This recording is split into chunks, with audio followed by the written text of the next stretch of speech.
নমস্কাৰ, আজি ভিডিঅ'ত আমি কথা পাতিবলৈ গৈ আছো ফিজিকেল কেমিষ্ট্ৰিৰ ওপৰত। ফিজিকেল কেমিষ্ট্ৰিৰ ওপৰত।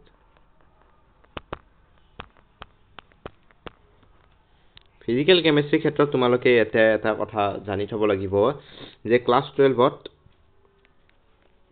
12ত ফিজিকেল কেমিষ্ট্ৰি বুলি বেছি চেপ্টাৰ নাথাকে। ক্লাছ 12ত ফিজিকেল কেমিষ্ট্ৰি বুলি আমি ক'বলৈ গ'লে আমি তিনিটা চেপ্টাৰৰ কথা জানো। 3 চেপ্টাৰ, আৰু সেই 3 চেপ্টাৰ কেইটা যদি মই লিখিবলৈ যাওঁ, এটা তোমালোকৰ ফাৰ্ষ্ট চেপ্টাৰ হিচাপে তোমালোকে জানাই সকলোৱে। প্ৰথমতে আমাৰ সলিউশন চেপ্টাৰটো আহিব। নেক্সট আমাৰ আহিব ইলেক্ট্ৰকেমিষ্ট্ৰি।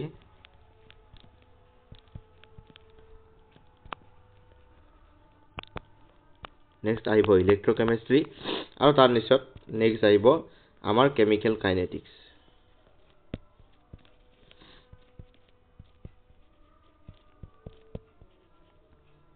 ধৰা মই এই চেপ্টাৰ কেইটা লিখি এই কাৰণে লৈছো যাতে চেপ্টাৰ ৱাইজ মই কথাখিনি পাতিব পাৰোঁ। অৰ্থাৎ সলিউশন চেপ্টাৰটো আমি কেনেকৈ পঢ়িম, এই চেপ্টাৰৰ এপ্ৰচটো কি, বা ইলেক্ট্ৰকেমিষ্ট্ৰি চেপ্টাৰটো আমি কেনেকৈ কৰিম, বা কেমিকেল কাইনেটিক্সটো কেনেকৈ কৰিম, আমি সেইবিলাক কথা আমি ডিছকাছ কৰিম। এতিয়া এইচএছ পৰীক্ষা আমাৰ ফেব্ৰুৱাৰী মাহত হয়। এতিয়া তোমালোকৰ বেটছবিলাকত যিকোনো বেটছে লয় বা তোমালোকে বা টিউচনে নোযোৱাকৈ তাত তোমালোকৰ অৰ্গেনিক কেমিষ্ট্ৰি ষ্টাৰ্ট হৈ আছে। অৰ্গেনিক কেমিষ্ট্ৰি চলি আছে।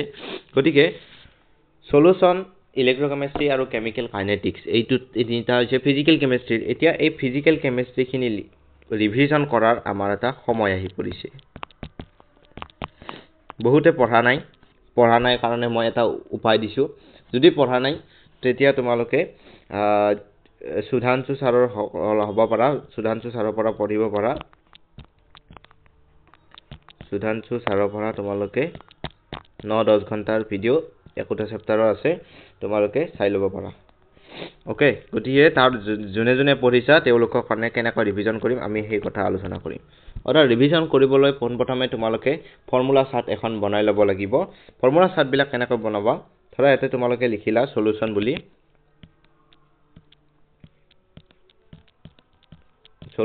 লিখিলা এখন ব্লেংক পেজত, আৰু লিখি তাৰ ৰিলেটেড তোমালোকে ফৰ্মুলাবিলাক লিখিলা। ধৰা মোলাৰিটি ইউনিটটো তোমালোকে লিখিলা এনেকৈ, মোল পাৰ লিটাৰ।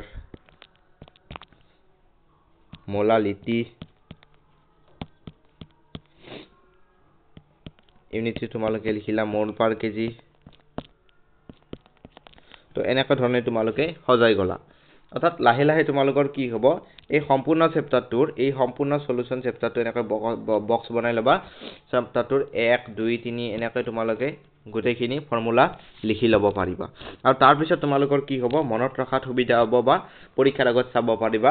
বিশেষকৈ এনেকুৱা ধৰণৰ কনচেপ্টবিলাক যে P total is equal to P naught A X A chi A P naught B chi B। এতিয়া এইটো ফৰ্মুলা হয়তো সকলোৱে জানা, কিন্তু chi A টো কি হয় বা chi B টো কি হয় সেইটোও তোমালোকে লিখি ৰাখিবা, যাতে ভৱিষ্যতে তোমালোকৰ কামত আহে। chi A টো হয় number of mole of A divided by number of mole of A plus number of mole of B। Next হৈছে number of mole of A plus number of mole of B। এইটো হৈছে total. অৰ্থাৎ এনেকুৱা ধৰণে তোমালোকৰ বাকচ বনাই যাবা, ধুনীয়াকৈ এনেকৈ বাকচ বনাই ল'বা। বাকচ বনাই লৈ তোমালোকে ফৰ্মুলাখিনি মনত ৰাখি থবা, আৰু তাৰ ওপৰত ৰিলেটেড পোনপ্ৰথমে তোমালোকে ৰিভিজন কৰিবলৈ ফৰ্মুলা বনালা। তাৰপিছত তোমালোকে, মই অলপ ডাঙৰকৈ লিখি দিছোঁ, তাৰপিছত তোমালোকে DPP বিলাক সলভ কৰা আৰম্ভ কৰা। DPP A to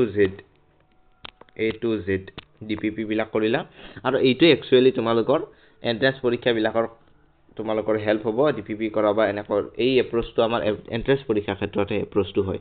যিহেতু মই একে বছৰতে দুয়োটা দিছিলোঁ, গতিকে মই এইচএছতো তোমালোকৰ এইচএছৰ কাৰণে অলপমান বেলেগকৈ হ'ব। এইচএছৰ এপ্ৰচটো অলপ বেলেগ। এইচএছতো তোমালোকে ফৰ্মুলা চাৰ্টখন বনাব পাৰা, কিন্তু এইচএছ ৰিলেটেড তোমালোকে প্ৰেক্টিছ কৰিব লাগিব। এইচএছ PYQ বিলাক কৰিব লাগিব।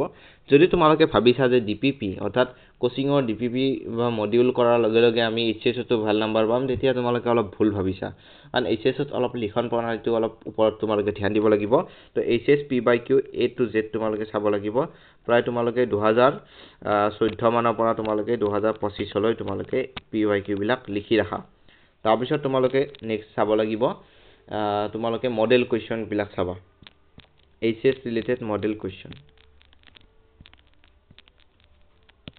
কুৱেশ্যন বিলাক চাবা এইচএছ ৰিলেটেড তাৰপিছত এখন কিতাপো আহে এক্সাম বুষ্টাৰ বুলি তোমালোকে সেই কিতাপখন ল'ব পাৰা মই লৈছিলো এক্সাম বুষ্টাৰ মই এটা লিখি দিছো নামটো এক্সাম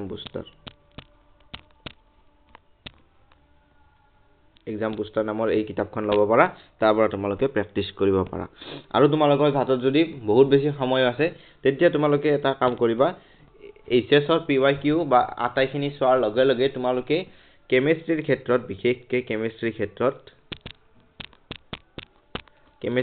দুটা বস্তুই তোমালোকক হেল্প কৰিব এটা হৈছে তোমালোকৰ ইনটেক্স কুৱেশ্যন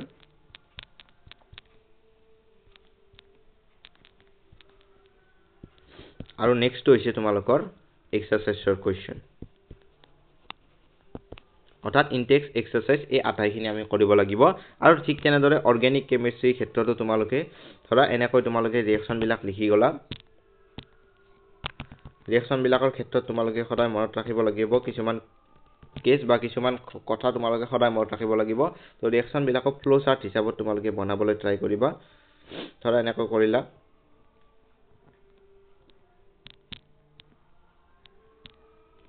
ইয়াতে দিলা তাৰপিছত এনেকৈ তোমালোকে সিৰিয়েলি লিখি যাবা SN + HCl দি দিলো আমি তাৰপিছত এনেকৈ তোমালোকে সিৰিয়েলি বস্তুখিনি লৈ যাবা এনেকৈ ধৰণৰ যদি ফ্লো চাৰ্টত তোমালোকে বনাই দিয়া তেতিয়া তোমালোকৰ বস্তুখিনি বুজাত সহায় হ'ব Na2 + HCl 0 to 5 degree Celsius এনেকৈ ধৰণৰ যদি তোমালোকে ফ্লো চাৰ্ট হিচাপত বনাই লৈ যাব পৰা বস্তুখিনি N2 + Cl- এইটো কি হয় ইয়াৰ নামটো লিখিলা যে বেনজিন ডাইজনিয়াম ক্লোৰাইড তাৰপিছত ইয়াৰ লগত ৱাৰ্ম ৱাটাৰ দিলা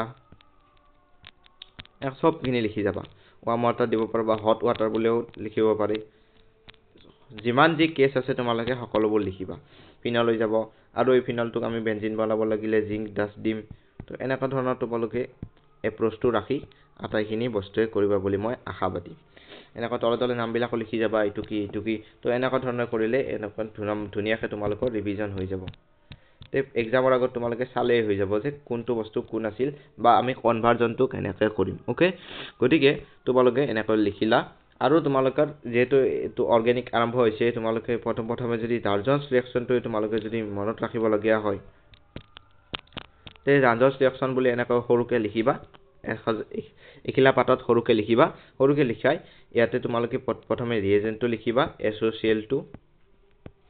SOCl নামটোও লিখিবা থায়োনাইল ক্লোৰাইড